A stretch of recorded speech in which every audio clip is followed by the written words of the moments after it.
আজ আমি নিয়ে এসেছি দ্বাদশ শ্রেণীর ভূগোলের জলসম্পদ উপ অধ্যায় থেকে এমসিকিউ প্রশ্ন উত্তর। এই এমসিকিউ প্রশ্ন উত্তরগুলো তোমাদের থার্ড সেমিস্টারের ক্ষেত্রে কাজে লাগবে, যেহেতু তোমাদের সেপ্টেম্বরে থার্ড সেমিস্টার পরীক্ষা এসে গেছে। তো তোমরা অবশ্যই এই ভিডিওটা প্রথম থেকে শেষ পর্যন্ত মন দিয়ে দেখবে, আর এই প্রশ্ন উত্তরগুলো খাতার মধ্যে নোট করে নিয়ে তোমরা মুখস্থ করতে থাকো। তাহলে চলো, আমি এই যে থার্ড সেমিস্টারের দ্বাদশ শ্রেণীর জলসম্পদ থেকে এমসিকিউ প্রশ্ন উত্তরগুলো নিয়ে এসেছি, চলো সেগুলো দেখে নিই।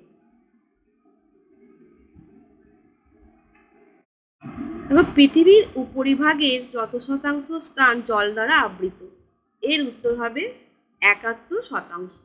এরপর দেখো, ভারত পৃথিবীর মোট পৃষ্ঠদেশে যত শতাংশ স্থান দখল করে থাকে, এর উত্তর হবে দেখো 2.45%। এরপর দেখো, পৃথিবীর জলসম্পদের যত শতাংশ ভারতে আছে, এর উত্তর হবে দেখো 4%। এরপর ভারতের গড়ে প্রতি বছর যত পরিমাণ অধঃক্ষেপণ থেকে জল প্রাপ্তি হয়, এর উত্তর হবে দেখো 4000 ঘন কিমি। এরপর দেখো, ভারতের সমস্ত নদী অববাহিকার গড় বার্ষিক প্রবাহ মোটামুটি কত, এর উত্তর হবে দেখো 1869 ঘন কিমি। এরপর ভারতের মোট পূরণশীল ভৌমজল সম্পদের পরিমাণ কত, এর উত্তর হবে 432 ঘন কিমি। এরপর ভারতের স্বাদু জলের বেশিরভাগ কোন কাজে ব্যবহৃত হয়, এটার উত্তর হবে কৃষি ক্ষেত্রে। এরপর ভারতের সর্বাধিক দূষিত নদীটার নাম কি, যমুনা নদী। ভারতের মোটামুটিভাবে নদীর সংখ্যা কত, এর উত্তর হবে দেখো অপশন সি, অর্থাৎ 10,360টি।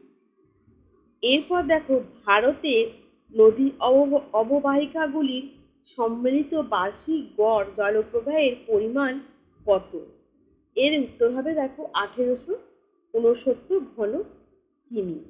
এরপর ভারতের বৃহত্তম স্বাদু জলের হ্রদ কোনটি, এর উত্তর হবে কুলার হ্রদ। ভারতের মোট পূরণশীল ভৌমজলের পরিমাণ প্রায় 432 ঘন কিমি। পৃথিবীর মোট অধঃক্ষেপণে যত শতাংশ ভারতে সংঘটিত হয়, 4%। গঙ্গা এবং ব্রহ্মপুত্র নদী অববাহিকা পূরণশীল ভৌমজলের উপস্থিতির পরিমাণ কত, 46%।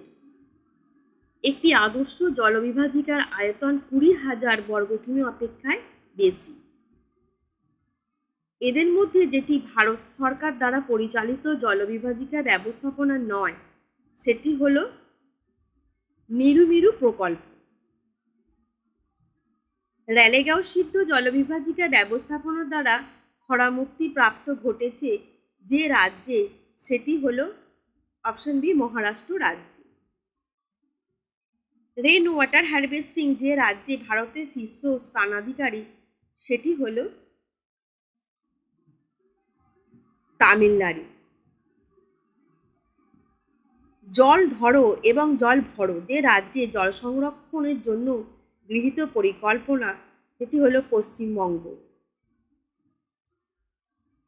ভারতের মোট ব্যবহৃত ভৌমজল সম্পদের মধ্যে প্রতি বছর যে পরিমাণ মৌসুমি দ্বারা পূরণ করা যায়, সেটি হলো 58%। সেন্ট্রাল গ্রাউন্ড ওয়াটার বোর্ডের তথ্য অনুসারে যে রাজ্যে ভৌমজলস্তর সব থেকে ভালো, সেটি হলো তামিলনাড়ু রাজ্য। ভারতে কৃষিতে জলের ব্যবহার 70%। ভারতের পানীয় জলের জন্য যে প্রকার স্বাদু জলের উপর নির্ভরশীল সব থেকে বেশি, সেটি হলো ভৌমজল। মোট স্বাদু জলে যত পরিমাণ ভারতে পানীয় জল হিসেবে ব্যবহৃত হয়, তা হলো 10%। ভারতের শিল্পক্ষেত্রে স্বাদু জলের ব্যবহার প্রায় 20%। অতিমাত্রায় জলের ব্যবহার শোষণ, অপচয়, স্থান, কাল ভেদে জলের অসম বন্টনের জন্য যে জলাভাব ঘটে তাকে বলা হয় জল সংকট। যেটি জল সংকটের জন্য সর্বাধিক দায়ী সেটি হল সাবমার্সিবল পাম্পের অতিরিক্ত ব্যবহার। জল দূষণের অন্যতম কারণটি হল বর্জ্য পদার্থের সংযুক্তি। ভারতে যে কোস্টাল রেগুলেশন আইন পাস করা হয় যে বছর, অর্থাৎ কোন বছর ভারতে এই আইন পাস করা হয়েছিল? অপশন সি 1991 খ্রিস্টাব্দে। রাজস্থানে আলোয়ার অঞ্চলে জলবিভাজিকা উন্নয়ন প্রকল্পটির নাম কি? এর উত্তর হবে অপশন বি অর্ভরি প্রকল্প। এরপর পশ্চিম হিমালয় মানুষেরা বৃষ্টির জলকে বা বরফ গলা জলকে গতি পরিবর্তনকারী খাল খনন দ্বারা সংরক্ষণ করে। এগুলিকে কি বলা হয়? এগুলিকে বলা হয় কুল ও গুল। এরপর রাজস্থানে অতি সূক্ষ্ম জলবায়ু অঞ্চলে গভীর কুয়ো খনন করে জল সংরক্ষণ করা হয়। এগুলিকে কি বলা হয়? এগুলিকে বলা হচ্ছে বাউরি।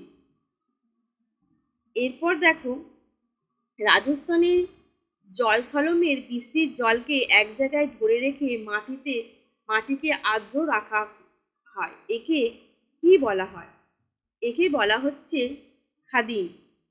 এরপর জয়সলম ছাড়াও রাজস্থানে অন্যত্র খাদিম কি নামে পরিচিত? এর উত্তর হবে অপশন ডি অর্থাৎ জোহার। এরপর রাজস্থানে ঘরের ভূমির তলায় জলের ট্যাঙ্ক তৈরি করে জল সংরক্ষণ করা হয়। এগুলিকে কি বলা হয়? এগুলিকে বলা হয় ট্যাঙ্কা। এরপর রাজস্থানের ট্যাঙ্কা মধ্যস্থ জলকে কি বলা হয়? প্যালর পানি। এরপর বিহার ও ঝাড়খণ্ডে বৃষ্টি ও বন্যার জলকে সংকীর্ণ নালার দ্বারা পুকুর ও জলাশয়ে জমা করা হয়। একে কি বলা হয়? একে বলা হচ্ছে আহার পাইন। এরপর পানি বাঁচাও পয়সা কামাও যে রাজ্যে জল সংরক্ষণ প্রকল্প? এর উত্তর হবে অপশন সি পাঞ্জাব। মিলন কাকাতিয়া যে রাজ্যে জল সংরক্ষণ প্রকল্প? এর উত্তর হবে অপশন বি তেলেঙ্গানা। এরপর কমোসিডস ওয়েদার ইন্ডেক্স নীতি আয়োগ দ্বারা ভারতের সকল রাজ্য কেন্দ্রশাসিত অঞ্চলে জলসম্পদ যে ব্যবস্থাগুলি যে বছর চালু করা হয়, অর্থাৎ কোন বছর চালু করা হয়েছিল? এটা 2018 সালে চালু করা হয়েছিল। জল সংযুক্তি সিবার অভিযান কোন রাজ্যের জল সংরক্ষণ গৃহীত পরিকল্পনা? এর উত্তর অপশন বি মহারাষ্ট্র। অটল ভূ জল যোজনা কোন বছর গৃহীত হয়? এর উত্তর অপশন সি অর্থাৎ 2019 খ্রিস্টাব্দে। এরপর যেটি মুক্ত বা নালা পদ্ধতি জলসেচ নয়, এর উত্তর অপশন সি স্প্রিংকলার জলসেচ। এরপর যেটি বদ্ধ নল পদ্ধতি জলসেচ নয়, এর উত্তর হবে অপশন এ বর্ডার স্ট্রিপ জলসেচ। এরপর ASR এর সম্পূর্ণ শব্দটি কি? এর উত্তর অপশন বি। এরপর ভারতের যে অঞ্চলে সুড়ঙ্গ জলসেচ উপযুক্ত হতে পারে? এর উত্তর অপশন এ। এরপর কৃষি জমিতে কতগুলোই খণ্ডে বিভক্ত করে চারিদিকে আল বা বাঁধ দিয়ে জলসেচ করাকে কি বলে? এখানেও হবে অপশন বি। এরপর চেনাব বা চন্দ্রভাগা নদীর উপর সালাল নদী পরিকল্পনার মূল উদ্দেশ্য কি? এর উত্তর অপশন এ জলসেচ।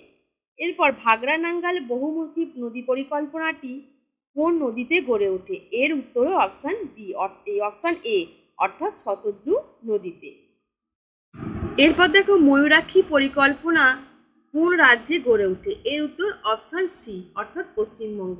সর্দার সরোবর পরিকল্পনা কোন রাজ্যে মুখ্যত গড়ে ওঠে? এর উত্তর হবে অপশন বি।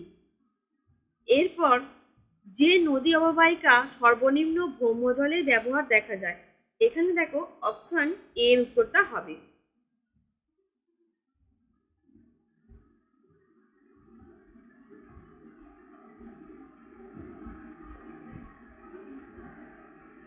এরপর দেখো